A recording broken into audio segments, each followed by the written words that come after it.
Hola, muy buenas tardes a todos los que nos acompañan. Estamos en la segunda sesión del ciclo El futuro del PPD, que está haciendo la Fundación por la Democracia, como una manera de contribuir con miradas y experiencias desde afuera del PPD de distintos procesos.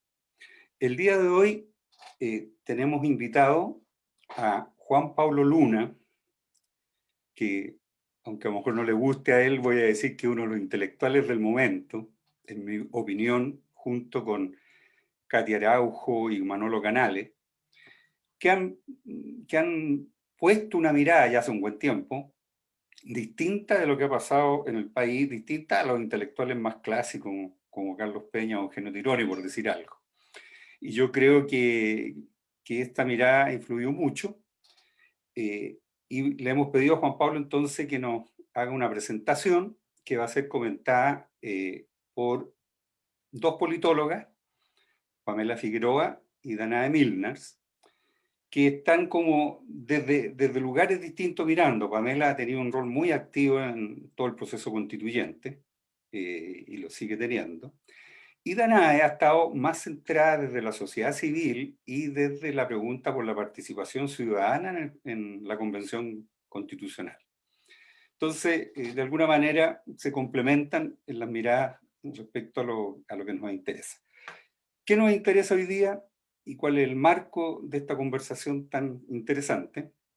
Eh, Todos decimos que Chile ha iniciado un nuevo ciclo histórico, que el país real se expresó definitivamente en los últimos acontecimientos y en las últimas elecciones, que la vieja política y la nueva política pugnan, una por quedarse más tiempo y otra por instalarse lo más rápido posible, pero quizás lo más importante no es eso, sino que se expresó en la convención, sobre todo, la mayor diversidad del país, la diversidad real del país, sobre todo la diversidad de aquellos que se sentían no representados o fuera del sistema. Y obviamente esta situación, este proceso tendrá que canalizarse institucionalmente. Y ahí surge entonces las principales preguntas de esta conversación, que apunta a qué va a pasar con el sistema político chileno en cuanto a los reordenamientos, los grandes reordenamientos políticos que normalmente suceden después de crisis grandes, ya sea tanto en coaliciones como qué pasa con cada uno de los partidos en particular, algunos partidos que se reafirman, otros que pueden desaparecer, en fin. Pero ahí, y con esto termino, eh, la pregunta es como doble, siento yo, Juan Pablo, en el sentido que una cosa son los grandes reordenamientos, pero otra también es la manera de ser de los partidos. O sea, estamos claramente en una crisis, parte de la crisis de la democracia representativa de los últimos años, es particularmente la crisis de los partidos y su rol y cómo pueden ser en el futuro. Entonces, de alguna manera también hay, yo creo, una inquietud en ese sentido. Bueno, comenzamos. Te dejo con la palabra, Juan Pablo. Bueno, gracias Víctor. Es un gusto además reencontrarme con Pamela y con Danae. A Pamela la veo seguido, a Danae creo que la última vez la vi en Flaxo como en 2005, por ahí. Así que un gusto reencontrar. Aunque la sigo por redes y demás. Eh, voy a compartir pantalla, espero que se vea bien. ¿Ven la presentación ahí? ¿Sí? Todavía no la veo aparecer, ahí sí. Ahora sí, ok. Yo voy a hablar un poquito de la situación actual en Chile. Como decía Víctor, y yo coincido, estamos viviendo un proceso de crisis de la representación política en las democracias liberales, y esto es un proceso que escapa a Chile y del cual Chile es parte. Pero mi impresión es que en Chile la crisis es aún más profunda o que tiene, digamos, una problemática asociada que es más propia y que tiene que ver con eh, las características de un sistema que estuvo mucho tiempo congelado y que de repente, digamos, empieza a cambiar muy rápido. Entonces, lo que voy a hacer es hablar un poquito de qué es lo que creo que está pasando en Chile en términos de la crisis de representación, cómo se expresan las preferencias políticas, cómo se expresan la reacción de los actores tradicionales, tal vez de tiempo para plantear algunos escenarios posibles de solución de esta crisis o de derrotero de esta crisis, y finalmente voy a hablar un poquito de cuál creo que es la posición estratégica del PPD, y ahí voy a ser bastante antipático, pero honesto. ¿Cuáles son, digamos, para empezar, digamos, los componentes de la crisis? Yo creo que hoy Chile está viviendo una crisis que tiene tres patas, ¿sí? Y usualmente nos fijamos en la crisis política, es la más estridente, es la que nos lleva más tiempo de análisis, ¿sí? Pero creo que tiene otras dos patas que son súper importantes porque las tres interactúan y le generan problemas a la política, ¿no? Por un lado tenemos un modelo de desarrollo que se quedó sin economía moral, ¿sí? Sin legitimidad, y que enfrenta hoy topes estructurales, ¿sí? Problemas de sustentabilidad, problemas de estar demasiado centrado en primarios, ¿sí? Y por tanto tener poca capacidad de generar empleos a gente, digamos, que creyó en la promesa de la movilidad ascendente vía retorno educativo. Esto lo trabaja muy bien a propósito de lo que mencionaba Víctor, Manolo Canales, ¿no? Y lo que eso genera en términos sociológicos también, en términos de descontento. Topes de productividad, ¿sí? Etcétera, ¿sí? Tenemos también, y esto tiene al mismo tiempo varias dimensiones, una institucionalidad estatal quebrada. Parte de la crisis, ¿sí? Tiene que ver también con una crisis de Estado, no solo de sistema político, ¿sí? Y acá estoy pensando en cosas que van desde la capacidad de, por ejemplo, implementar políticas públicas a nivel territorial, hasta el surgimiento de desafiantes territoriales que de alguna manera empiezan a hacerle fuerza desde lo local al Estado, ¿sí? Pero también me refiero a que cuando uno habla con comunidades, ¿sí? Muchas veces uno de los principales victimarios es el Estado, ¿sí? Y son los agentes del Estado, la gente que lo tramita en la municipalidad, que lo tramita, digamos, cuando uno tiene un encuentro con el Estado, ni que hablar carabineros y las fuerzas de orden, ¿no? Y encima de esto, digamos, tenemos una crisis de representación política, y me parece que estas tres se dan de modo entrelazado y de modo, digamos, simultáneo en Chile hoy. ¿Qué pasa a nivel político? Tenemos una crisis de representación que tiene impacto sobre el ciclo electoral, sobre el proceso constituyente y sobre la institucionalidad y el Estado, ¿sí? Parte, digamos, de la crisis de legitimidad que retroalimenta el sistema político y su crisis, ¿sí? También generan espacio para desbordes de la institucionalidad, del Estado, del orden, ¿sí? Que al mismo tiempo ponen nerviosos a los mercados y generan problemas también de productividad. Entonces estas tres patas de nuevo, digamos, se caminan juntas, digamos, y se van entreverando. En términos, digamos, de la crisis de representación, ¿cómo se expresa a nivel ciudadano? ¿Sí? Básicamente se politiza la desigualdad, se politiza esta noción de la dignidad, ¿sí? Esto muchas veces se traduce en un clivaje de clase, ¿sí?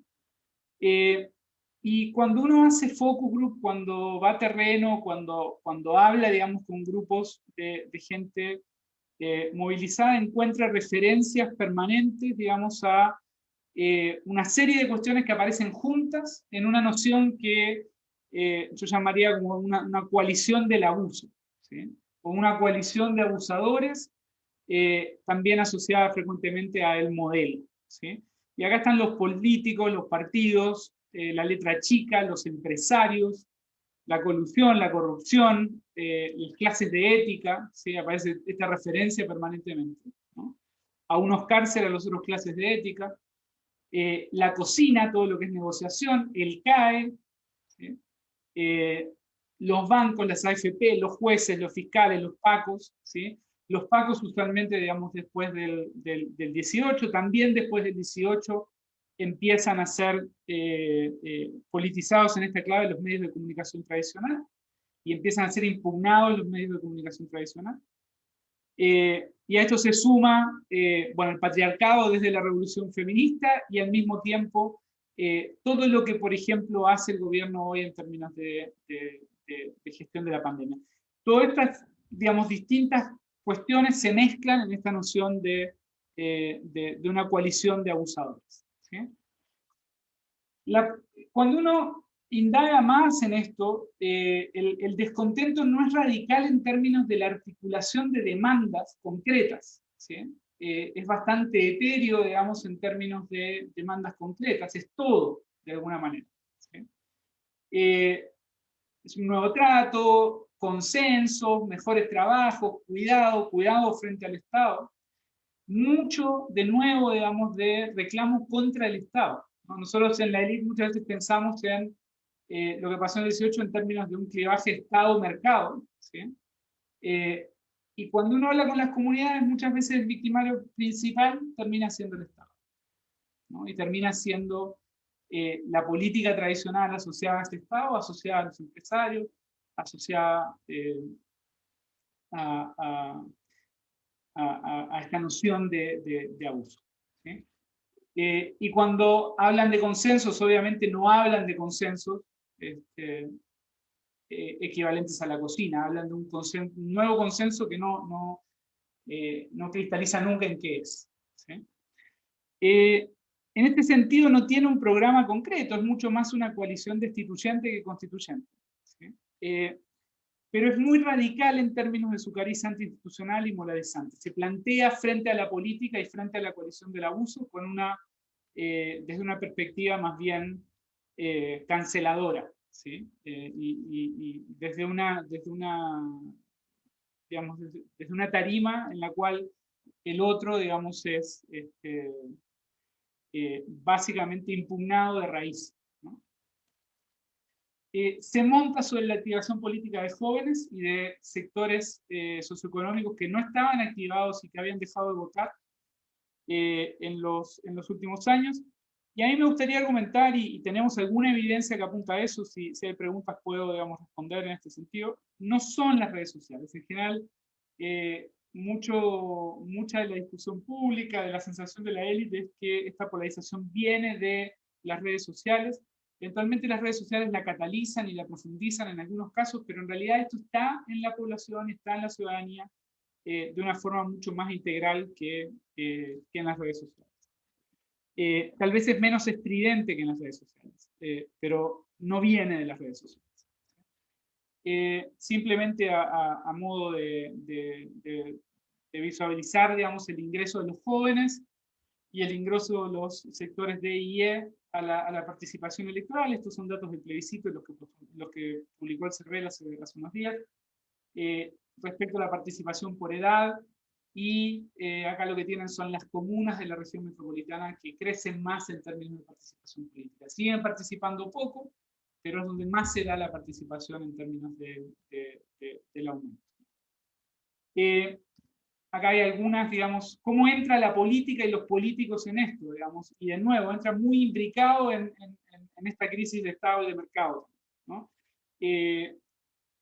Estas son entrevistas que tenemos en Quintero. La política está totalmente metida en el ordenamiento del cordón industrial.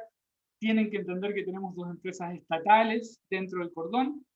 El resto son todas empresas privadas. Si empiezas a indagar, te vas a encontrar que hay diputados, senadores y una cantidad de personajes políticos que tienen acciones en empresas privadas. Y son todos los políticos, ¿sí? No son la izquierda, la derecha, no, son todos, ¿sí? Esta es una entrevista a una lideresa, ¿sí? Digamos, como frustrada con la falta de conexión con liderazgos de más alto nivel, a nivel territorial, ¿no? El modelo nos avasalló, nos pisoteó, fue frustrante, doloroso. Muchos tenían una confianza enorme en nosotros y no fuimos capaces de darle lo que ellos buscaban porque, ¿sí?, no fueron capaces de los líderes venir a las comunidades y darnos la información, no tuvimos acceso, todo se bloqueaba. Y son liderazgos que, en el caso, digamos, en este caso en particular, explican su desconexión y su desactivación en clave política partidaria en función de no poder dar respuestas por el bloqueo que viene del centro. Hace poco, en una iniciativa que tenemos para el proceso constituyente, hicimos un ejercicio de pedirle a nuestros paneles territoriales que le enviaran un WhatsApp a su constituyente. ¿Qué le enviarían? ¿Sí? Y casi todas las cosas que tienen que ver con política, ¿sí? Es que no, que no, que no, que no, que no. Y todo esto refleja, digamos, la visión sobre el sistema político tradicional. Que no le falle a su pueblo, que no sea corrupto, que no le interese la plata, que no juegue con la esperanza de la gente, que no lo vea como un negocio, que no se olvide de los representantes. Y cuando es en clave positiva, que cumpla sus promesas, que haga un esfuerzo por llegar a las personas con necesidades, que se acerque a la gente, que piense en el pueblo y no en su bolsillo, que vaya a terreno, que se ponga en mi lugar, que escuche. ¿No? Acá hay una imagen bastante traslúcida, me parece, de qué es lo que la gente está pidiendo y qué es lo que pide en reacción a lo que tuvo y siente que tuvo hasta ahora. Algunos datos adicionales como para estimular un poquito la discusión. Este es un gráfico de elitismo promedio en el Congreso en chileno, históricamente desde la primera asamblea o el primer cuerpo legislativo hasta hoy. ¿Sí? Lo que vemos en el caso de Chile, digamos, este es un índice que utiliza una base de datos que construyó Naim Bro, y que mide el elitismo en términos de los apellidos y el árbol genealógico de quién termina en el Congreso. ¿Sí? Básicamente lo que vemos en el Chile post-transicional es, bueno, en el siglo XX, después del XX, tenemos un descenso en el elitismo del Congreso. Ese descenso se profundiza hacia 1970, viene la dictadura. La dictadura restablece un sistema más elitista, empieza de nuevo, digamos, a bajar un poquito el elitismo, y esta es la convención constituyente electa. Acá está el promedio de los constituyentes electos. Es la asamblea más popular que Chile tuvo nunca en su historia. Si lo miran por listas, ¿sí? El elitismo promedio, primero no neutrales, después vamos Chile, después apruebo dignidad, después la lista del apruebo y después lista del pueblo. ¿No? Hay diferencias entre listas y diferencias que son razonables, digamos, en función de lo que uno sabe de cada lista respecto a cuán elitistas y cuán asociadas a la élite tradicional están estas agrupaciones. Y si uno mira el peso de los partidos tradicionales en la convención constituyente recién electa, ¿sí? Hay una caída brutal respecto a cuántos de los liderazgos son partidarios. ¿Sí? Si uno sacara de este cálculo los independientes que fueron en listas de los partidos, o sea, los cupos que abrieron los propios partidos, los personajes asociados a los partidos caen al 30%. ¿No? Esta es una buena foto, digamos, de alguna manera de cuando el sistema se abre en términos de reglas de juego, lo más que se ha abierto en este periodo, ¿sí? Los partidos tradicionales obtienen cerca de un 30%. En un contexto donde más vota poca gente, ¿no? Hay mucha gente que también se queda en la casa. ¿Qué es lo que, esto es como la demanda, digamos, este es el lado, digamos, de la demanda. ¿Qué pasa con la oferta? ¿Sí? En la oferta vemos una alta fragmentación, un fuerte personalismo, ¿sí? La gente se queja bastante, digamos, y esto ha salido y ha sido problematizado hace poco, digamos, a través de evidencia de encuestas, y también son los resultados de la primaria, de una polarización bastante, ¿cómo decirlo?, digamos, falsa o bastante poco, digamos, como exagerada o sobreactuada entre izquierda y derecha. ¿Sí? donde muchas veces lo que sienten que se discuten son caricaturas, ¿sí? O, digamos, clichés que están lejos de la realidad de la mayoría de la gente.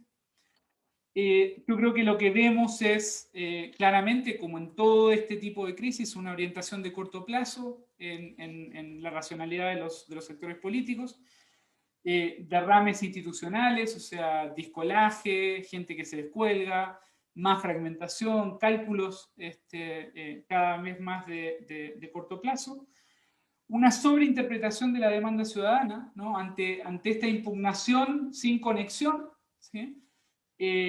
Hay como intentos cada vez más sobreactuados de empatizar con la gente que terminan siendo percibidos como bastante falsos, ¿sí? Y en ese sentido oferta y demanda no coinciden y no coordinan.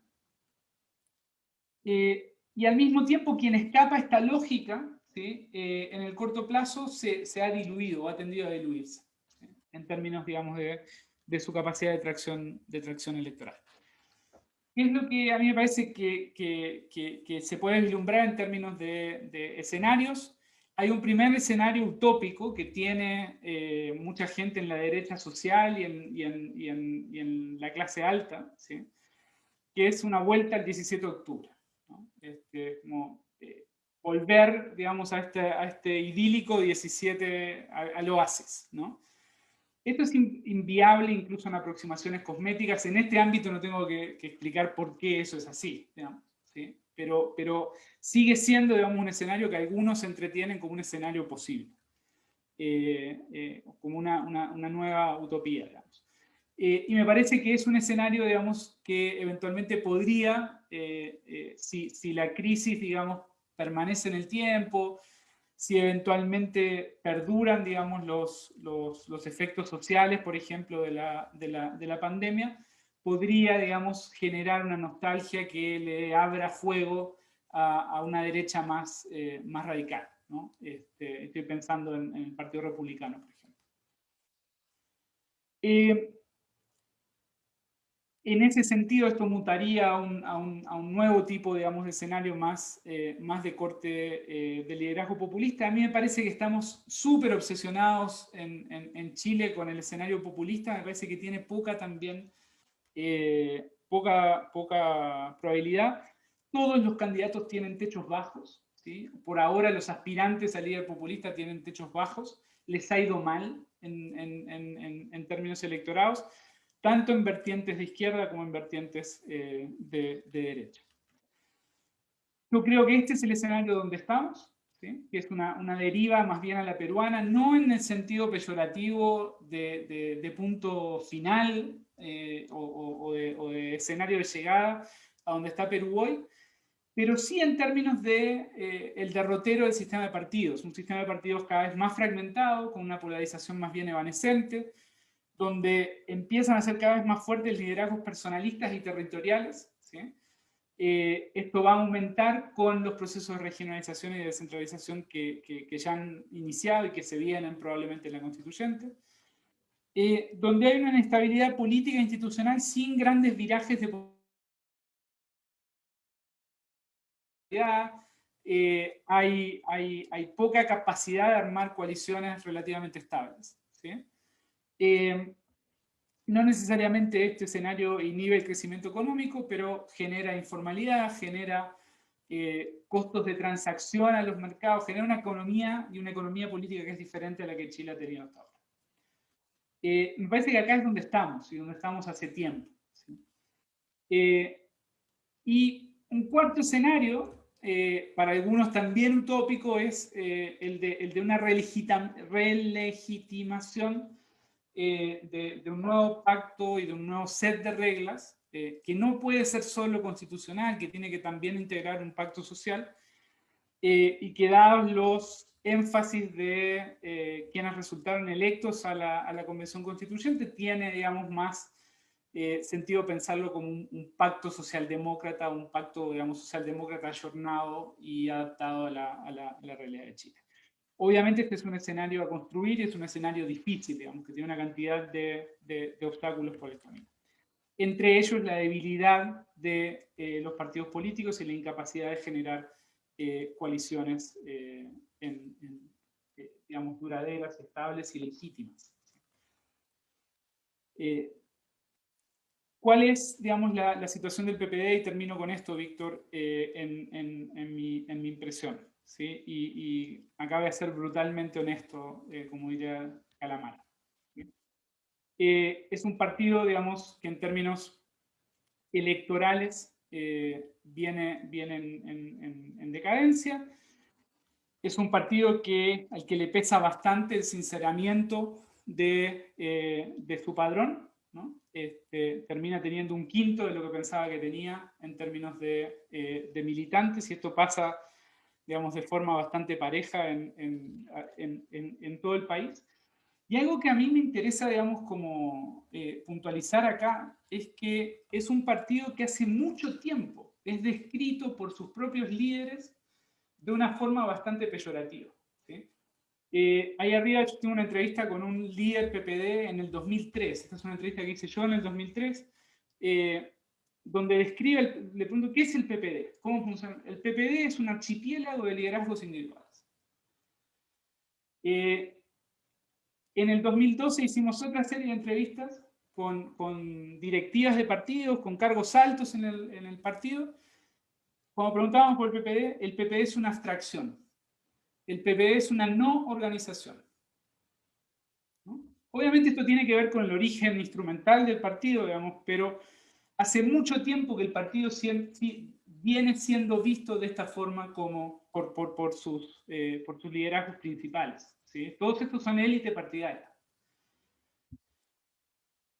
Si uno va, digamos, a entender cómo se mantiene el PPD y cómo, digamos, sobrevive el PPD, ¿sí? Pasa a ser de un partido flexible, creativo, joven, renovador, ¿sí? A un partido de varones territoriales. Podríamos poner varones con B corta y también funciona. Acá hay, digamos, hay una pauta también de género bien marcada, ¿sí? Un partido de varones territoriales y sus clanes. El partido existe. Cuando yo pregunto, digamos, ¿dónde está la oficina del PPD? Me dicen, es la oficina parlamentaria de Jaramillo. ¿Sí? No existe el PPD fuera de donde hay un incumbente que tiene un clan y que tiene un aparato territorial asociado a un liderazgo nacional y a sus seguidores y liderazgos locales. Es un partido que depende hoy de incumbentes que están en riesgo de ser reelectos o que no pueden ser reelegidos. Entonces, digamos, de alguna manera es un partido cuya supervivencia hasta ahora ha estado basada en una estructura que está en riesgo de caerse. ¿Sí? ¿Cómo se ha mantenido como partido? Si yo veo dónde funciona el PPD como partido, en la capacidad de coordinar parlamentariamente y a nivel del legislativo. ¿Sí? Un partido que sigue, digamos, dentro de todo, actuando en bloque en la arena legislativa, pero que está completamente disociado de la sociedad. De nuevo, les voy a mostrar una entrevista del 2002. Esto no es nuevo, o sea, lo que el PPD tiene hoy viene siendo construido hace mucho tiempo, ¿no? Y esto tiene que ver con algo con lo cual quiero terminar, que es las soluciones a los problemas del partido no son cambiarle el nombre, ni lanzar una renovación. Probablemente las soluciones a los problemas del partido estén en el pasado y no en el futuro. Partido donde fuertemente los liderazgos, acá se habla del liderazgo de Girardi, en estas comunas tú no tienes movimientos políticos organizados, tú solo tienes personas individuales. Ambos Girardi, acá está hablando de la alcaldesa y el diputado, son fenómenos políticos bien impresionantes, pero eso no significa que su partido, el PPD, sea fuerte. Si estos se van, el PPD desaparece. Y esto era así en el 2002. ¿No? Y era descrito de esta manera, digamos, por un activista del PPD en Cerro Navia o en Lo Prado, no recuerdo en cuál de las dos comunas. Y yo miro, por ejemplo, la página de Arboe en 2015, senador del partido, Este es un pantallazo de su página web que saqué en su momento en 2015 de nuevo. ¿Sí? Yo recorrí toda la página de Arboe, no encontré una sola referencia al PPD. Nunca decía que era senador del PPD, diputado del PPD acá, en este caso. Nunca. Todo era Arboe en terreno, Arboe en la prensa, Arboe en el Congreso, Arboe transparencia. Mi blog. ¿Sí? Hay hasta una cuestión de barrios de Santiago. No hay nada del PPD. Y en la foto de portada, en ese caso, estaba con Carla Rubilar. Entonces, ¿cuál es la situación estratégica del PPD hoy? Además de todo lo que he dicho, tiene su marca asociada al SQM. ¿Sí? Cuando uno habla y le pregunta a la gente por el PPD, sale SQM. Y a la gente, digamos, y SQM le pega mucho más al PPD que a la derecha. ¿Sí? Y le pega a un cuadro de lujo como Carolina Toá, sale asociada a SQM. Yo creo que es un partido que se ha quedado sin espacio en el eje izquierda-derecha, ¿sí? Porque no tiene mucho espacio ahí para operar. Tiene una relación rara con el PS, no puede correrse mucho a la izquierda, no puede correrse mucho al centro. En el clivaje pueblo-elite, que es un clivaje, digamos, que empieza a ser tensionado por esta crisis de representación, es mucho más élite que pueblo, ¿sí? Y representa mucho más esta élite y esta coalición del abuso de lo que representa el pueblo, ¿sí? Y a mí me gustaría terminar con un dato que es un dato duro, aunque es un dato duro en dos sentidos. Es duro para el PPD y es duro en términos de que es un dato, digamos, que tiene mucho trabajo de investigación atrás. En 2017 salió un libro de Levitsky y compañía, donde trataban de mapear, ¿sí? Cómo le había ido a 320 partidos políticos que habían intentado ser creados en América Latina y que habían surgido en América Latina desde 1978 hasta ahora. ¿Sí? Y eran todos los partidos que ellos detectaron que habían competido por lo menos en una elección en América Latina desde el 78 hasta el 2015. De esos 320 partidos habían sobrevivido 11. Es un 4%. ¿Sí? Y de esos 11, el PPD era 1. ¿Sí? El PPD era 1 y es uno de los casos que ellos ven como uno de los casos exitosos del nuevo partido que sobrevive y logra ser exitoso en este periodo. O sea, florece en un desierto. ¿Sí? Pero de estos 11 que ellos detectaban en 2015, hoy quedan parados 4. Los otros 7 ya desaparecieron. Ustedes me dirán si el PPD está entre los 4 o entre los 7.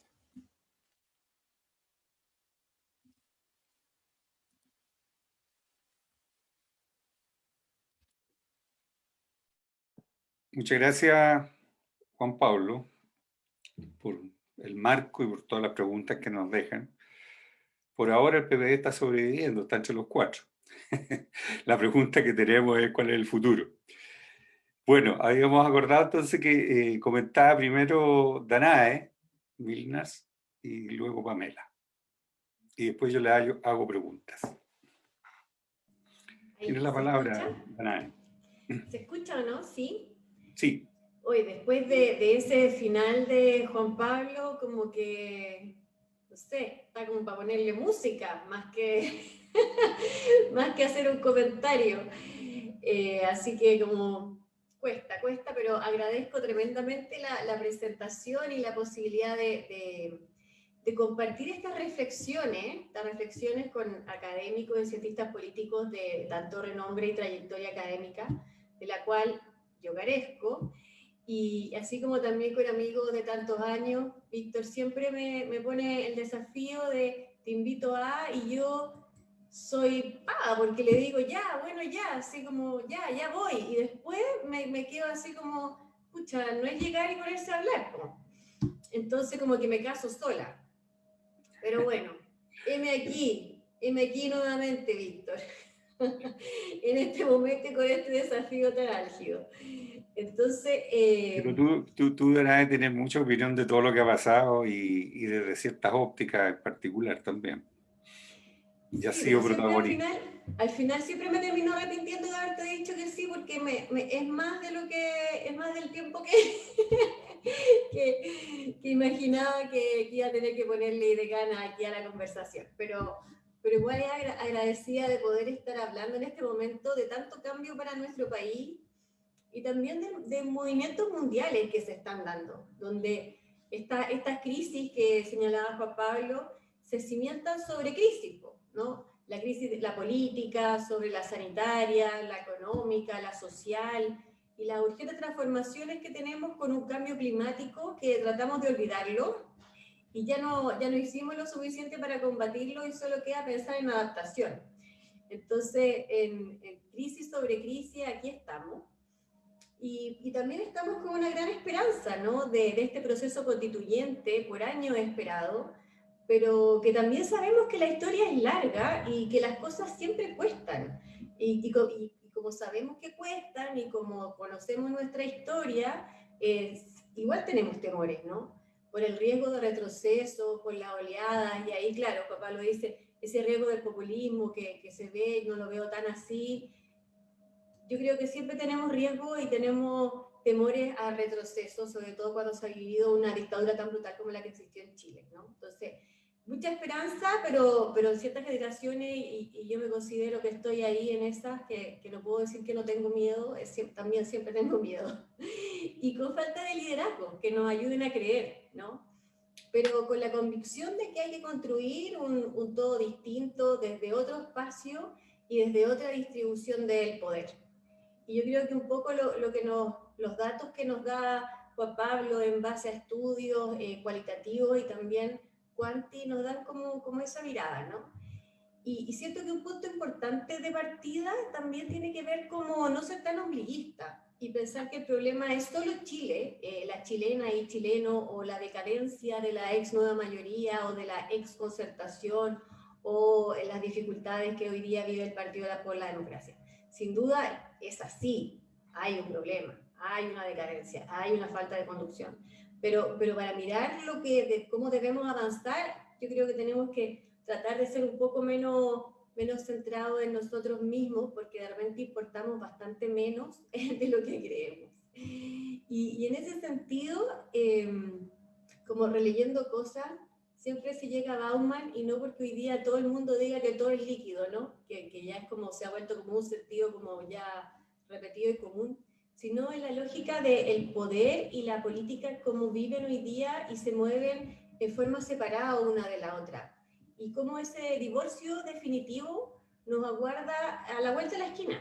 Y por una parte vemos que el poder puede desplazarse sin peligro por la tierra en extensiones globales, libre de control político, y por la otra está la política, que ha sido exprimida y se le ha robado todo su poder y toda su fuerza. Y esta es la denominada, según Bauman, la crisis de la agencia. Y a mí eso me hace mucho sentido, y es como la sensación de que tenemos falta de instrumentos de acción efectiva, y donde los estados nacionales han perdido poder en manos de grandes grupos económicos, transnacionales deslocalizados, pero presentes. Y esta pérdida de poder, obviamente, que tiene resonancia en los partidos políticos y en la representación democrática, que prácticamente caen en la ingravidez y en la intrascendencia, y emergen no solamente en Chile, en lo que fue el estallido, las revueltas, sino que también en movimientos indignados que aparecen en el mundo y con anticipación a lo que fue esto, y también en forma coincidente con nuestro 2011, ¿no? Que en el fondo cambia, y que en el fondo cambia el accionar de la política, y hay como un convencimiento de que todos estamos de acuerdo en que no nos gusta cómo se están haciendo las cosas, donde han habido y siguen habiendo muchas promesas de transformación que se transforman en frustraciones, porque efectivamente hay un status quo que no se mueve, que no cambia, y eso efectivamente pasa con mayor fuerza a lo mejor, o ha pasado con mayor fuerza a lo mejor en nuestro país, donde además había un entramado constitucional que hacía que todo fuera mucho más difícil. y eso también permea especialmente Chile. Entonces, hay un tema global y también hay una especificidad local. Y tenemos esa convicción de que no nos gustan las cosas, pero nos cuesta avanzar en el qué es lo que queremos hacer, cómo lo queremos hacer y con quién lo queremos hacer.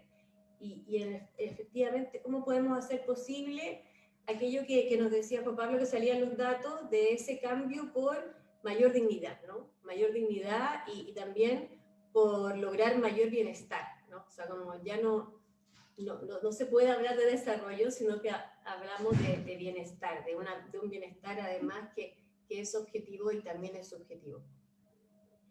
Y yo creo que ese es un poco el tamaño de los desafíos en los cuales nos encontramos. Y en esta crisis de la democracia representativa, o quizás también como situación, o sea, yo creo que es como que se mezclan, es la crisis de la democracia representativa ha llevado, pero a la vez ciertas situaciones han llevado o han producido o han agudizado una mayor distancia de la crisis de la democracia representativa en nuestro país. Entonces tenemos una desconfianza en las instituciones y entre las personas que mengua las posibilidades de convivencia, una desconexión total entre el mundo político y social que ha sido brutal. Pablo lo caracterizaba en el tema de las élites y también las estructuras partidarias con que contamos. Y esta crisis además se ha visto agudizada por casos de corrupción, legitimando aún más las estructuras y las representaciones. Y tenemos, por lo tanto, una situación que siempre termina por romper las confianzas, que tiene que ver con un problema en la coherencia, ¿no? Entre lo que se cree, con lo que se dice, con lo que se hace, y qué hace que los partidos políticos tradicionales y sus representantes no sean creíbles ni confiables. Y eso se ha ido agudizando en los últimos tiempos y también tienen relación con esta crisis de la agencia. Y todo ello, junto con la emergencia de una democracia expresiva, favorecida por la indignación, y si bien no es responsabilidad de las redes sociales, yo sí siento de que hay como una amplificación que te entregan las redes sociales, donde yo me expreso directamente, sin intermediación, yo no necesito un mediador para expresarme, para canalizar mi demanda y así exponer mis desacuerdos con los representantes y con los otros, y se va como generando, amplificando esa polarización que efectivamente puede que sea fruto de clichés, que sin embargo a mí no me cabe duda que la elección del año, la última elección del 2017, el tema de Chilezuela y esa amplificación se dio y fue así, tuvo un efecto. Y yo quiero todo de forma inmediata, lo quiero ya, lo quiero ahora. Y eso también va como aumentando el tema de la frustración y el no cumplimiento de las expectativas. Entonces no es que yo crea que la democracia representativa está a punto de morir, sino que está en una crisis, una crisis aguda, porque en el fondo se estableció como una intermediación hegemónica. Y eso yo creo que es un problema, y un problema que afecta también a los partidos de forma importante. Y toda muerte es lenta y todo nacimiento demora y no termina de cuajar bien, y yo creo que ahí es donde estamos, y es como donde debemos buscar estas nuevas formas para fortalecer nuestra democracia, que en el fondo la democracia es como una utopía en una constante transformación y cambio. Y yo siento, y ahí soy una convencida desde hace mucho rato, es que tenemos que avanzar a una democracia participativa y deliberativa a multinivel, con coherencia, pero también con racionalidad, ¿ya? Para no aumentar las frustraciones, con formación y con cambio cultural. Entonces, no es como llegar y es decir la participación de todas partes y démosle, sino que una cosa que sea como estructurada para ir canalizando, masticando, mediando, incluyendo y generando un cambio que también es cultural. Y por lo tanto, hay una necesidad de avanzar en las necesarias transformaciones, construyendo modelos de representación distintos a los que vivimos. Y yo creo que esa es la misión que yo creo que es necesario como masticar, de qué forma hacer esa representación, y hay un rol esencial de los partidos políticos en esa evolución, que no se ha dado. Y yo estoy convencida también de que los partidos políticos como los conocemos hoy están condenados a la extinción. Y quienes se nieguen a su transformación van a desaparecer junto con ellos de la escena política. Y la democracia como ideal de constante construcción y perfeccionamiento en esta línea de la utopía a conquistar. Y el punto es si estaremos a la altura de ese desafío, ¿no? Y creo que algunas luces de cómo ir avanzando, y con esto termino, nos la da el propio proceso constituyente. Porque, como se dice, esta convención constitucional es la estructura y la orgánica institucional más representativa de la diversidad de nuestro país. Y esto fue porque hubo un mandato popular, más allá de los partidos políticos, porque hubo el estallido y fue necesario abrir las reglas del juego, que permeó esta diversidad que hoy vemos y que muchos comienzan a reconocer. Y ahí yo siento que hay una palabra que es súper importante, que tiene que ver con el reconocer, que es una palabra tan bella que se lee igual al revés y al derecho. A mí me encanta, reconocer. Y es tan obvia, pero también tan poco vivida.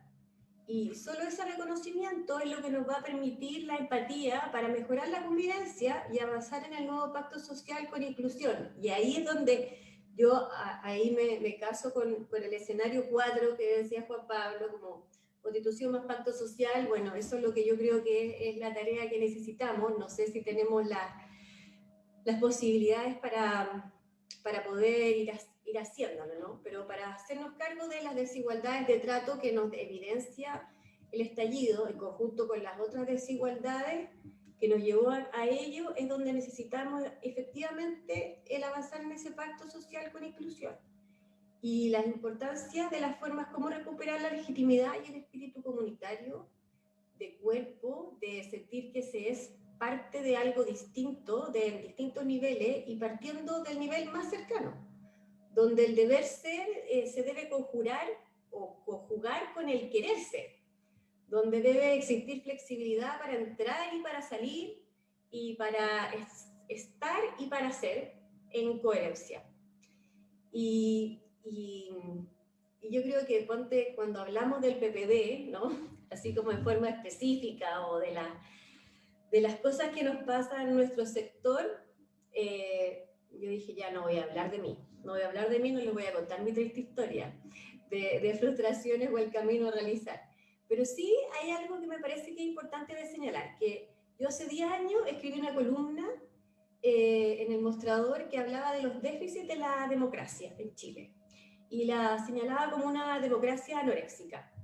Y dentro de los puntos abordados, se señalaba que deberíamos cambiar y que deberíamos avanzar en la existencia de un sistema electoral proporcional, en el desarrollo de primarias públicas, abiertas y vinculantes financiadas por el Estado para la selección de candidatos, en la existencia de un límite en la reelección de representantes, en la inscripción automática en los registros electorales, en el voto chileno en el extranjero, en la elección directa de los consejeros regionales e intendentes, hoy denominados gobernadores regionales, y en mejorar la transparencia del financiamiento de los partidos políticos en las campañas electorales.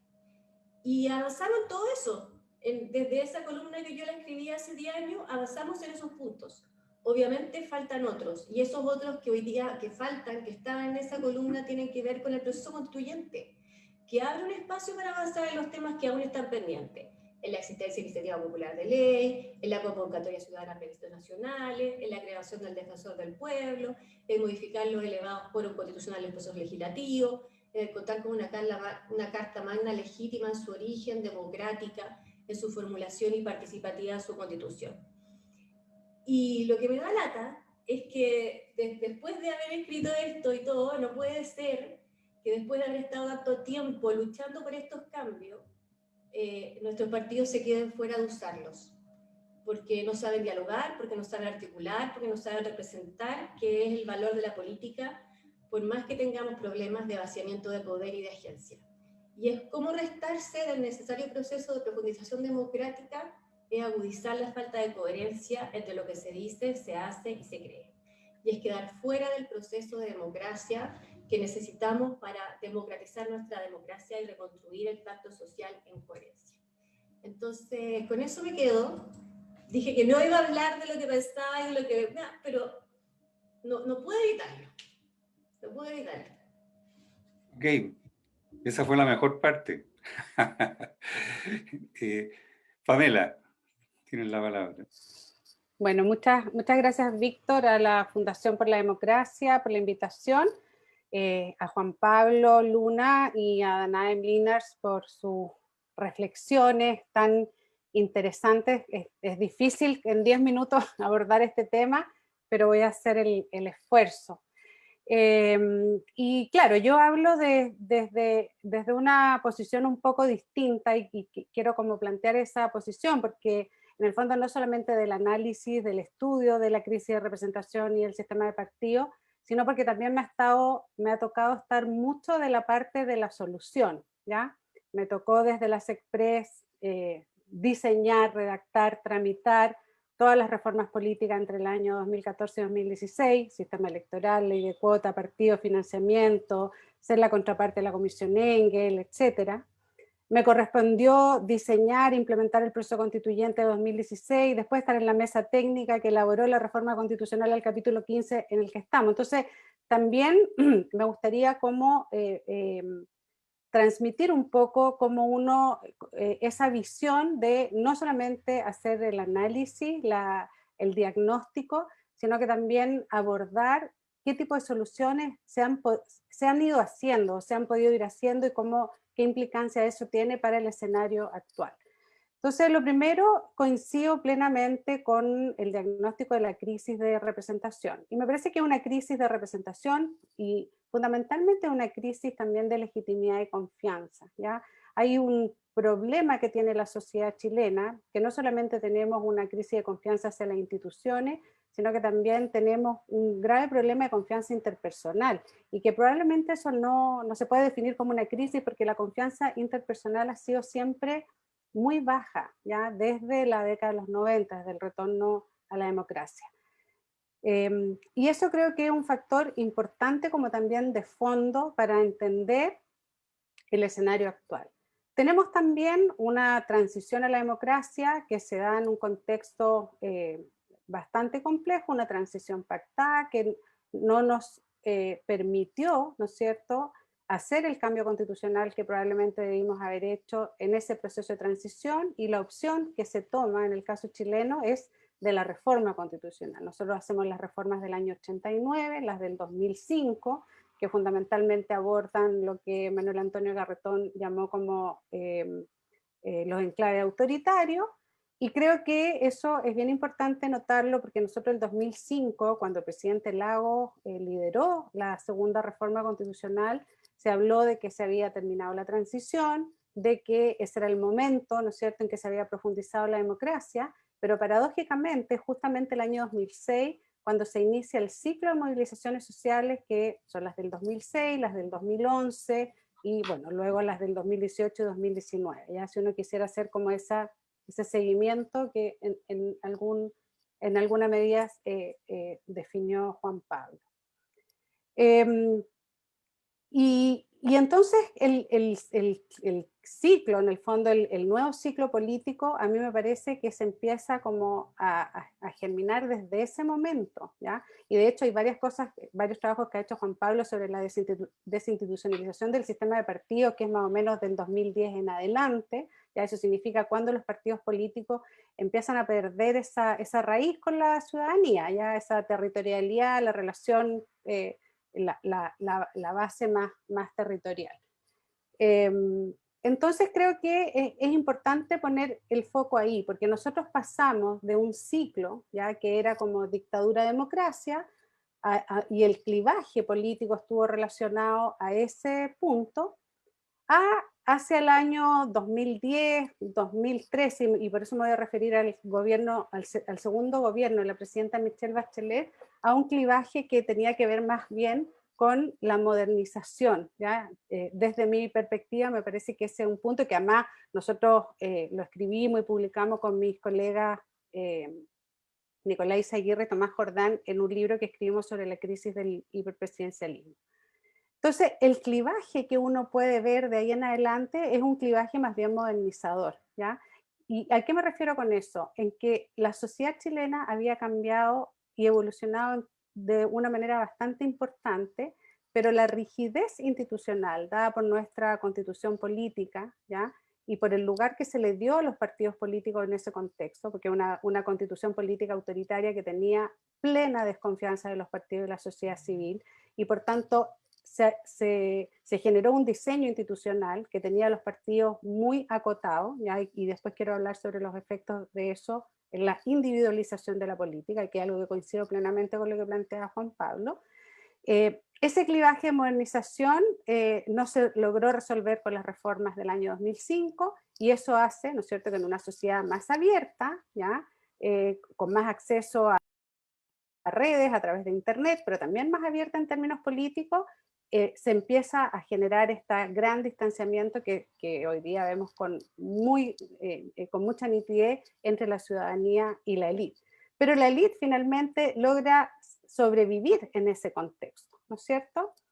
¿Qué es lo que hace que exista esta individualización y esta parlamentarización de la política? Porque la parlamentarización que describe Juan Pablo no es solo del PPD, ¿ya? La parlamentarización de la política es de todos los partidos. De hecho, creo que el PPD es de los pocos partidos que su presidente de partido no es parlamentario hoy día, ¿ya? Pero la mayoría de los partidos políticos se parlamentarizaron. ¿Por qué se parlamentarizaron?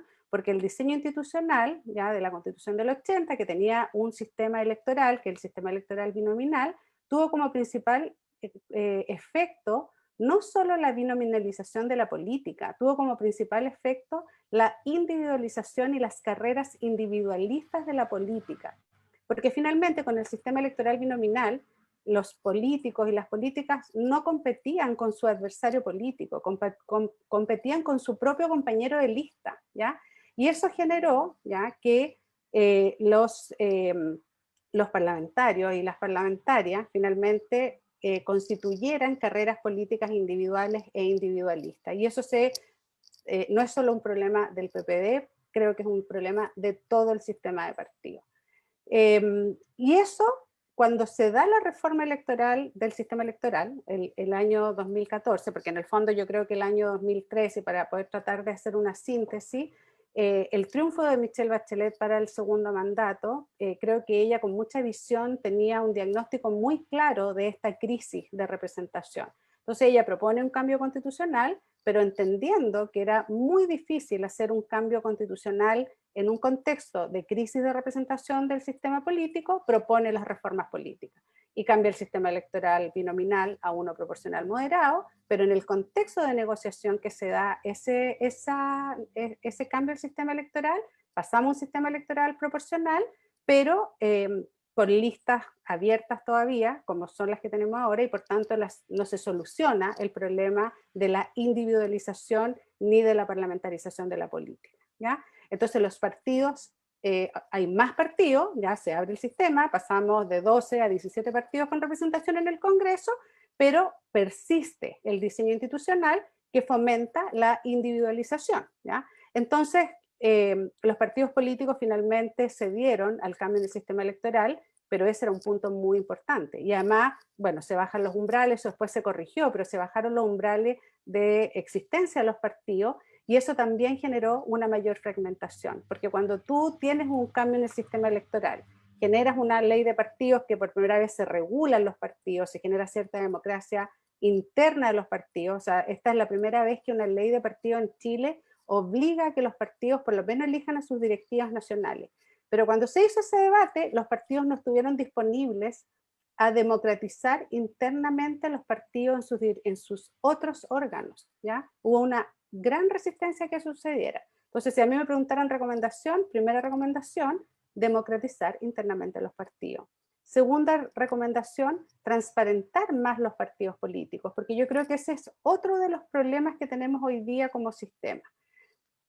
El financiamiento de la política también creo que, si no, que ha ayudado mucho, ¿no es cierto?, a que ingresen nuevos actores a la política, porque eso no solamente hoy día es muy nítido en la Convención Constitucional, pero ya se vio en el Congreso del año 2017, ¿ya? Una apertura a nuevos actores, a una renovación del Congreso, y eso creo que coincido con lo que se planteaba, de que nuevas reglas permiten abrir la política, ¿ya? Entonces creo que eso fue muy importante en las reformas políticas impulsadas por la presidenta, bueno, la ley de cuota, voto chileno en el exterior, el CERVEL autónomo.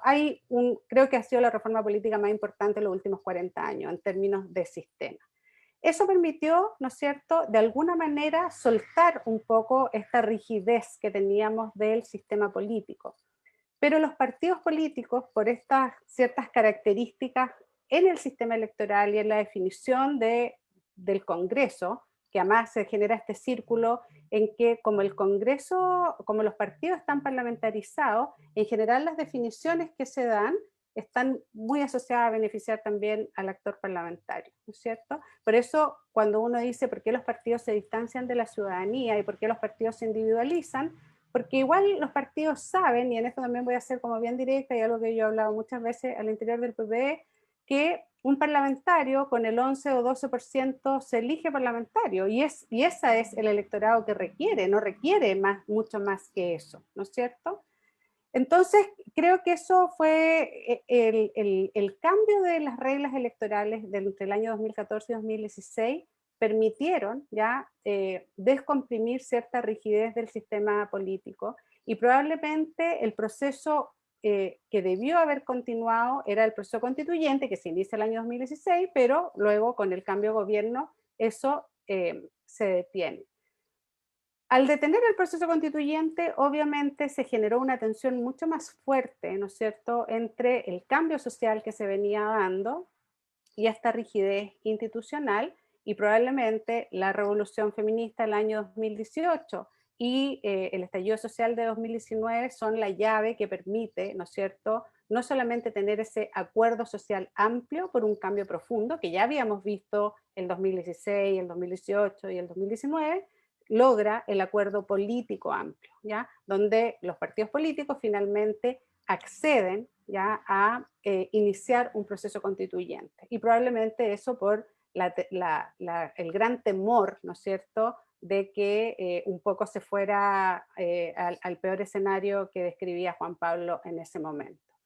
Pero en ese acuerdo fue muy difícil abrir la Convención Constitucional a un sistema electoral inclusivo. Eso se discutió mucho en la mesa técnica, pero bueno, un partido no dio la unanimidad y por tanto no se pudo resolver en esa reforma constitucional la paridad, los escaños reservados para pueblos indígenas, la inclusión de independientes. Incluso ahí se habló de que votaran los menores de 18 años. Hubo varias conversaciones de cómo hacer más inclusivo el sistema. Y eso se fue finalmente a sede parlamentaria, y en marzo se aprueba la paridad y la ley de independiente, y en diciembre, después del plebiscito, se aprueban los escaños reservados. Entonces el Congreso ya de alguna manera también logra, ¿no es cierto?, entender que requiere un cambio en el diseño institucional para poder dar legitimidad al proceso constituyente. Ese cambio que se provocó en la sede del Congreso permite una convención constitucional inclusiva. La convención constitucional hoy día tiene un 63% de independientes porque el Congreso cambió la ley electoral y permitió la configuración de listas de independientes. Y eso me parece que fue clave para el proceso constituyente, es clave para lo que está sucediendo ahora. El tema es que con este nuevo escenario, ¿ya?, los partidos políticos más tradicionales quedaron en una situación de mucha complejidad, ¿ya? Y yo creo que el PPD ahí también está en una situación muy compleja, sobre todo porque algo señalaba Juan Pablo y también la Danae en su relato, los partidos hoy día se encuentran en un escenario social muy distinto y están en una posición muy reactiva y en una posición poco estratégica. Y porque también hay una cuestión muy objetiva acá, que es la ley electoral. O sea, los partidos que no sobreviven son los que no logran los umbrales, ¿ya? Mientras los partidos sigan teniendo umbrales y eligiendo parlamentarios, ¿ya?, van a seguir existiendo. La pregunta es si los partidos si esa es la expectativa que tienen los partidos políticos, y me refiero a los partidos en general, no solamente al PPD, y creo que hay como un desafío bien importante para poder abordar también en la futura legislación, en lo que vamos a debatir en la Convención Constitucional, pero en la futura legislación sobre el sistema de partidos, porque los partidos son necesarios y eso no lo podemos obviar. Me quedo hasta ahí en razón de tiempo para ver si hay alguna pregunta. Muchas gracias, Pamela. Oye, yo los he dejado hablar más allá de los tiempos que acordamos, porque están desarrollando ponencias interesantes, pero eso significa que el tiempo para responder ahora es más breve. Entonces, algunas preguntas así rápidas, y cada uno ve cuál toma, si quiere responderlo o no. En estos los clivajes que hemos hablado que han marcado más dominantemente el último tiempo, está el clivaje entre neoliberalismo y Estado subsidiario con la alternativa de una sociedad más socialdemócrata con su estado de bienestar. Y por otro lado, el élite pueblo, ¿ya? Que se ha expresado de múltiples maneras. ¿No tienen ustedes la impresión de que este último clivaje es el que está dominando la escena política y el reordenamiento de las cosas? Esa es una pregunta. Segundo, también se ha hablado que estamos en un momento populista. La verdad, para ser preciso, en Chile nunca hemos tenido un gobierno populista en los últimos 30 años, digamos. Hemos tenido gobiernos tecnócratas, pero populistas no. Pero el proceso que se está viviendo, algunos lo han mirado, y las manifestaciones como un momento populista. Sin embargo, yo veo que este momento, este populismo ha sido bastante democratizador. Su efecto quizás más importante es de profundización de la democracia en la sociedad y en el país más allá de las estructuras institucionales. ¿Cómo ven eso? Tercero, preguntaban especialmente esto que dijiste, Juan Pablo, de la crítica moralizante de juicio a la política, ¿de dónde viene eso? Lo otro es que la diversidad se expresó de una manera neta, clara, con el tema mujer, ¿ya? Feminista, pueblo indígena, y la gran sorpresa fue los territorios, porque los otros dos ya estaban más o menos concordados y venían. Surge el protagonismo de los territorios de una manera que nunca, yo soy un regionalista de toda mi vida, digamos, y frustrado por eso, digamos, y veo con entusiasmo eso que empieza a pasar. Pero la lista del pueblo, que es donde se condensa mayor expresión de estas cosas nuevas, ¿creen ustedes que es solo una lista que expresa diversidad o tiene posibilidad de convertirse en un partido político? Por último, respecto al PPD, reflexión pregunta, digamos. El PPD efectivamente fue un partido muy distinto a los tradicionales, se definió como ciudadano. Lo principal de eso era que era un partido no referido a una doctrina propia ni mirándose hacia adentro, sino un partido que miraba mucho hacia afuera, hacia la ciudadanía, y que le permitió en sus mejores épocas justamente conectar con cuestiones ciudadanas mucho antes que todos los otros, como el feminismo, como la diversidad sexual, el tema ecologista, en fin, muchos, que se adelantó por esta sintonía. ¿Qué pasa? Que eso se pierde, porque también siempre fue bastante parlamentario el PPD, en sus pic y en sus buenos momentos y hoy día. Y eso hoy día puede que le juegue en contra el no tener un sustento territorial más desarrollado, digamos, y que siga todo centrado en lo parlamentario. La otra inquietud es que una persona del PPD estudió, miró las cosas y vio que el partido que había recibido menos recursos de Sokimich era el PPD. Sin embargo, ha quedado marcado como el prototipo de eso por distintos factores. Y eso ha producido un daño a la marca, que es uno de los temas que nosotros discutimos. ¿Ustedes creen que solo hay daño a la marca del PPD o también del Partido Socialista y la Democracia Cristiana, por ejemplo? Esos serían un set de preguntas. ¿Quién quiere partir o cómo? O incluso si son respuestas cortas pueden turnarse y volver a intervenir si quieren agregar algo. Le ofrezco la palabra.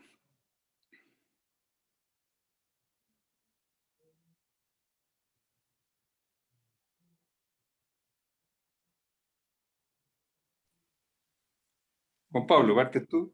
Que eres el responsable de esto.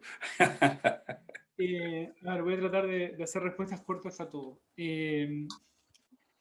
Yo creo que el clivaje neoliberalismo o Estado subsidiario y socialdemocracia connota mucho más a nivel de élite que a nivel popular, ¿no? Y creo que cuando uno habla con la gente en los territorios, la gente está mucho más preocupada de cuestiones mucho más terrenales, ¿no? Y que tienen que ver con un sentimiento mucho más de guata de esto que yo planteaba de abuso, de falta de dignidad, de que me pasan a llevar, ¿no? Y en ese sentido creo, y a mí me hace más sentido, digamos, pensarlo en términos de, acá el problema fundamental es la falta de relación y de conocimiento de cómo vive buena parte de la sociedad en Chile. Y en el mismo sentido creo que los sectores medios que están fuertemente descontentos tampoco están pidiendo un cambio radical de modelo. Lo que hay acá es una impugnación de nombres y de personajes. Y son los personajes de estos 30 años, ¿no? Entonces, eso por un lado. Relacionado con esto, yo creo que el momento populista es un momento populista, pero sin liderazgo populista. Es como, de nuevo, yo trato de entenderlo como un movimiento más destituyente. Creo que es profundamente democratizador, como tú decías, Víctor. Pero al mismo tiempo es difícil construir sobre esa destitución, ¿no? Me parece que tiene mucho potencial de cancelación o de disrupción, tiene todavía poca canalización institucional. Tal vez el proceso constituyente le dé esa canalización. Tal vez el surgimiento de nuevos partidos le dé esa canalización. Pero es democratizador en el sentido que hay una activación política de sectores que estaban fuera de la política por muchos años, ¿no? Y hay una institucionalización del sistema de actores que estaban en la política pero en la calle y no tanto en la arena institucional, ¿no? Entonces creo que hay gente que no se involucraba, que hoy está votando, y hay gente que protestaba, que hoy está apostando a una vía institucional, ¿no? Y en ese sentido me parece positivo. El único matiz que yo daría en términos históricos y pensando en esa gráfica histórica que les di, cada vez que Chile, digamos, y que la élite chilena recibió, digamos, un desafío de este tipo, la cosa terminó mal. Y esto tiene que ver con los miedos de Danae. ¿Terminó en guerra civil o terminó en golpe de Estado? En el siglo XIX y en el siglo XX. Este es un país que funciona muy ordenadito, como una oligarquía competitiva, y cada vez que empieza a democratizarse, llega un momento en el cual el orden se rompe. Y lo rompen las élites, en términos históricos, ¿no? Y me parece que eso hay que tenerlo presente, digamos, por lo menos como conciencia histórica. La lista del pueblo. Yo creo que la lista del pueblo la tiene mucho más fácil para armar una lista parlamentaria hoy, como lo armó para la constituyente. Y en ese sentido funcionó mucho mejor que gran parte de los partidos. Generó una marca y coordinó electoralmente muchos liderazgos pequeños con mucha inserción local que sumaron votos a la lista, ¿no? Una de las características de la lista del pueblo y de su coordinación electoral es que cada uno de sus liderazgos agarró muy poquitos votos, pero los sumaron, ¿no? Y eran todos liderazgos, digamos, con mucha inserción local. Eso facilita mucho la competencia con un sistema electoral como el que tenemos hoy. Si se inscriben como partido, obviamente, y pueden hacerlo, ¿sí? El problema fundamental que tienen, yo creo, es más para encontrar un liderazgo que los represente unitariamente, digamos, como un liderazgo presidencial, ¿no? Creo que ahí empiezan los problemas porque son, cuando uno los mira, digamos, son liderazgos bien diferentes, ¿no? Y que comparten, digamos, algunas cuestiones, pero donde están muy peleados en otras.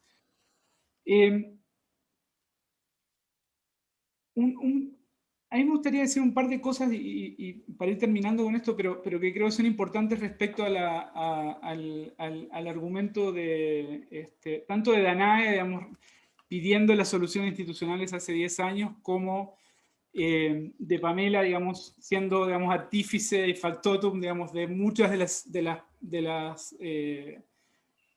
cambios institucionales que tuvimos en Chile. Yo creo que parte del problema es que esos cambios, por razones que todos conocemos, llegaron tarde, ¿no? Entonces, y esto tiene que ver con lo que decía Danae, o sea, estos cambios hace 10 años hubieran generado, o hace 15 años hubieran generado una posibilidad de renovación y no la implosión del sistema, ¿sí? Entonces, hay una interacción entre factores estructurales y el cambio institucional que de alguna manera termina generando esta situación que hoy tenemos. Y de alguna manera me parece que acá la causación es asimétrica, o sea, lo que pudo haber solucionado el problema hace un tiempo, o lo que fue la causa de los problemas que teníamos, no necesariamente removerlo del sistema soluciona los problemas, los puede profundizar, ¿no? Y creo que es parte de lo de lo que tenemos entre manos. Respecto a tu... ya termino, digamos, el tema moralizante. Yo creo que tiene mucho que ver con la sociedad contemporánea, hay un clima de época, ¿no? Y es mundial. Individuación, los nuevos medios, las redes sociales ahí juegan un rol claramente. También la transparencia, algo que todos nosotros empujamos y que nos parece bien, como la descentralización. Todos nosotros queremos más transparencia. Pero cuando empezás a publicar datos de transparencia, de cuánto ganan distintas figuras públicas, la gente se indigna, los periodistas sacan notas y eso genera escándalos, ¿sí? Aunque no sea ilegal, ¿sí? Y de alguna manera genera un clima, digamos, en el cual todo esto es politizado y es, digamos, como, digamos, moralizado o empieza a ser, digamos, trabajado de esta lógica moralizante. Creo que también tiene que ver con lo que se conocen como los movimientos de un solo asunto, ¿no? Los ciclistas, los animalistas, grupos pequeños de una demanda particular, ¿sí? Cuya única vara para medir al otro es qué hacen respecto a esa demanda particular, ¿no? Entonces es muy difícil negociar con grupos, digamos, que tienen ese tipo de visiones como muy totalizantes y que te terminan, digamos, impugnando desde una lógica más moral cuando tú negociás, como se negocia en política todo el tiempo. Más allá de esto, creo que en Chile parte, y tengo una serie de tiempo, digamos, la puedo mostrar si hay tiempo, no creo que haya tiempo, digamos, pero ya prometo que ya termino con esto.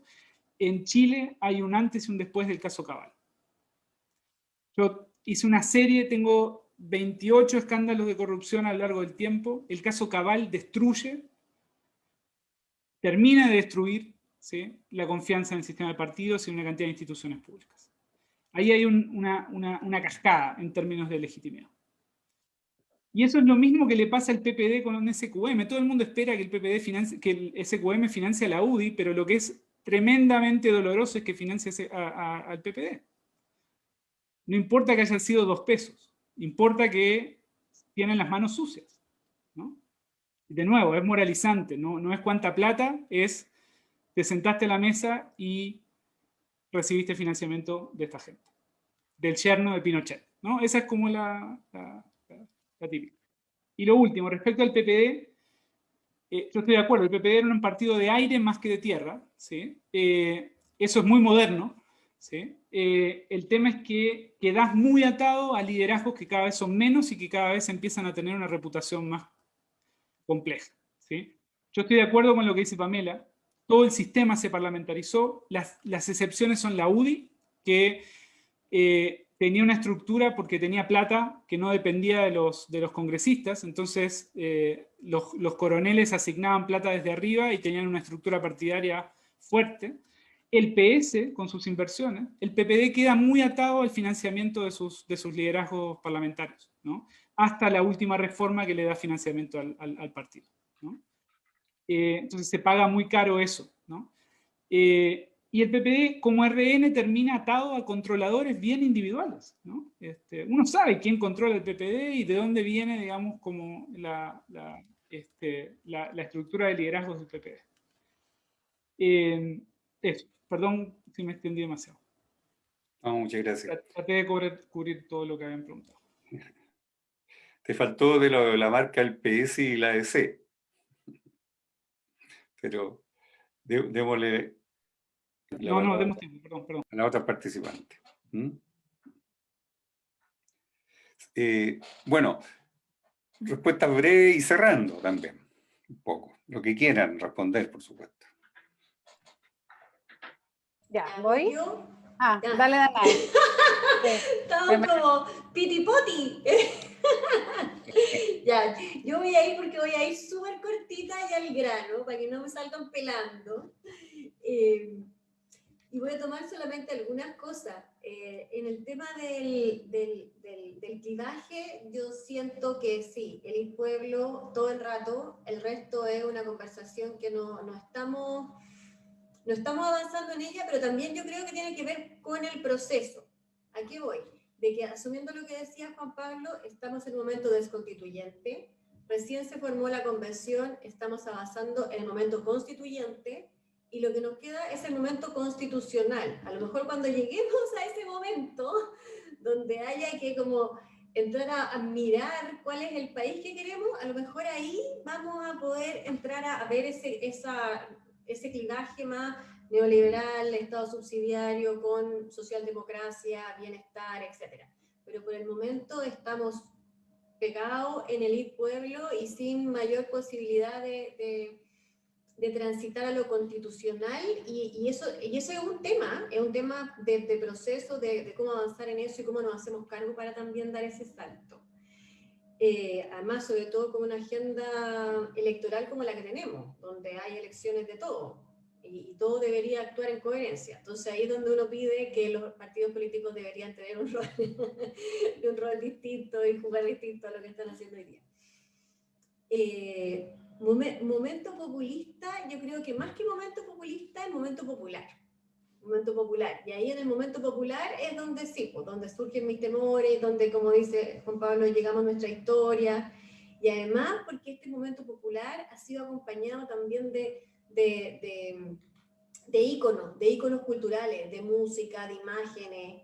Y eso demuestra que es popular, pues, que va a quedar ahí como un recuerdo que todos vamos a tener de lo que ha sido con la Plaza de la Dignidad, con ciertos como íconos que además hoy día están en la constituyente, ¿no? Entonces eso también le da como un sentido de cuerpo.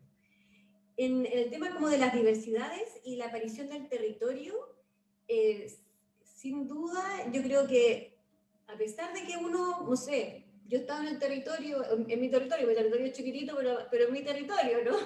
Y he visto como distintos liderazgos de los territorios. Nunca pensé que esos liderazgos territoriales, que son los que siempre han estado, ¿no? Que son los que no se fueron, que son como de lo que es hacer más lo social en la vida cotidiana, pudieran tener un salto electoral y una presencia tan clara de lo que es el territorio o los territorios, y asumiendo también los territorios desde que en el fondo no es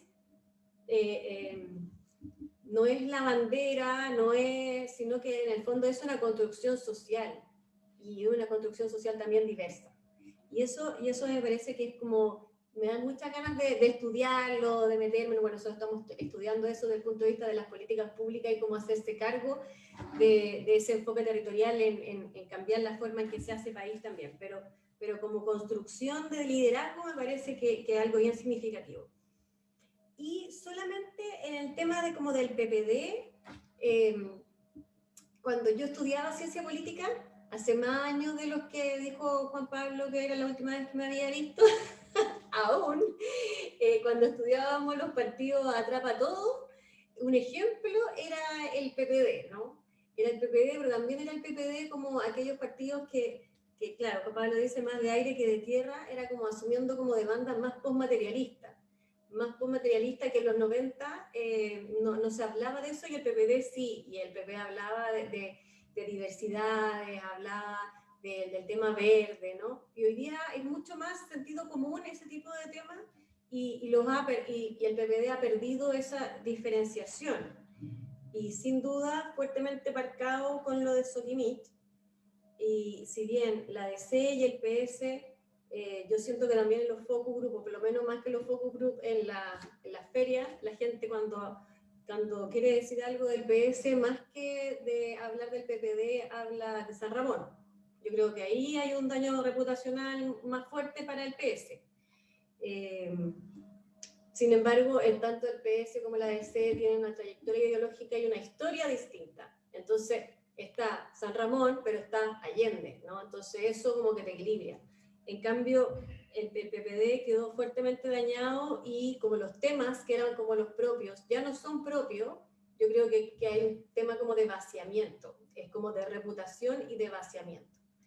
Eso. Ya, pues fui breve, ¿o no? Sí, bien. Súper, felicitaciones. Yo voy a ser breve porque además también muchas cosas las que quería decir las dijo Danae con toda su perspectiva sobre territorio y participación y ciudadanía, que creo que es muy clave. Clivajes. Yo creo que estamos en una crisis bien compleja. Algunos hablan, estamos en una coyuntura crítica donde puede haber un cambio histórico bien importante. Y yo creo que el cambio histórico que se podría provocar en Chile, creo que la tensión que tenemos es si realmente hay una redistribución del poder o es una élite que cambia por otra élite. ¿Ya? Eso me parece que es de las cosas más complejas que nosotros tenemos que enfrentar. Porque también podría ser que la lista del pueblo u otro armen partido y vuelvan a la misma dinámica del sistema que tenemos, y eso sería un cambio de una élite por otra élite. ¿Ya? Entonces me parece que hoy día volvemos, y me quiero tomar de lo último que decía la Danae, porque creo que es cierto, el PPD fue muy interesante en los 90 porque era un partido postmaterialista. Aparte de ser instrumental, no sé, yo vine de un partido muy tradicional al PPD porque estábamos en un momento de mucho cambio en ese momento, ya caía el muro de Berlín, etc. Pero hoy día volvemos a los clivajes más puros, ¿ya? Es como algo ya se hablaba, clase, género, y raza también, ¿ya? Si uno quisiera ponerlo como en el código Angela Davis, estamos también, o sea, Chile no era un país tan desarrollado, volvemos a esos clivajes más esenciales. Y paradójicamente, a pesar de que las mujeres del PPD fueron las que más lucharon en la periodo de transición a la democracia por la agenda de género, no sé, la Antonieta Sá, la Tere Valdés, la Adriana Muñoz, lograron mucha legislación. Las listas que menos mujeres eligieron en la Convención Constitucional fue la lista del apruebo. Y eso es porque los partidos bloquean a las mujeres, ¿ya? Las candidaturas independientes de mujeres se eligieron, los partidos bloquean a las mujeres, no voy a profundizar ahí porque hay mucho que hablar sobre ese tema. Entonces, también creo que eso es importante. El PPD también pierde un poco sentido porque no tiene esa conexión con esos temas que son más de fondo. La territorialidad, la dimensión ciudadana de la que hablaba Nae, que es base para los partidos políticos, desde mi perspectiva, y ahí quiero como reafirmar, se debe más bien al diseño institucional del sistema electoral que establece un sistema de partidos que no requiere ya una base territorial para subsistir. ¿Ok? Entonces creo que nosotros tenemos que poner ojo en eso también. Cómo generamos un sistema electoral que promueva partidos programáticos, partidos territoriales, partidos democráticos internamente. Y me quiero quedar como con esas dos ideas, ¿ya? Porque en el fondo nosotros estamos en un momento muy importante. Los partidos tuvieron mucha resistencia al proceso constituyente, tuvieron mucha resistencia a los cambios, y yo creo que justo estamos en ese momento de o hacemos un cambio de élite o realmente democratizamos el país y hacemos una redistribución. Yo no creo en el momento populista, a mí no me gusta ese concepto porque de verdad creo que es algo un poco más complejo que eso, que este proceso de los clivajes más tradicionales que nos van a llevar a una redistribución o a una nueva elitización. Y esa es como la opción que tiene que hacer el país. Así que con eso cierro para que Víctor no se desespere por el tiempo. No, muy bien. Oye, ha estado estupendo, mucho aporte, interesantísimo. Nosotros esperamos que esto lo vea mucha gente. Quiero decirles que normalmente lo ven después en Facebook muchísima gente. Además le hacemos publicidad después de que suceden estos eventos para que lo vean. Así que le agradezco a Juan Pablo Luna y a nuestras amigas Pamela y Danae. Muchas gracias. Muchas gracias, Chao. gracias por la invitación. Chao, chao. Chao, un gusto verlos y verlas. Igualmente, abrazo, que estén bien. No pase tanto de nada.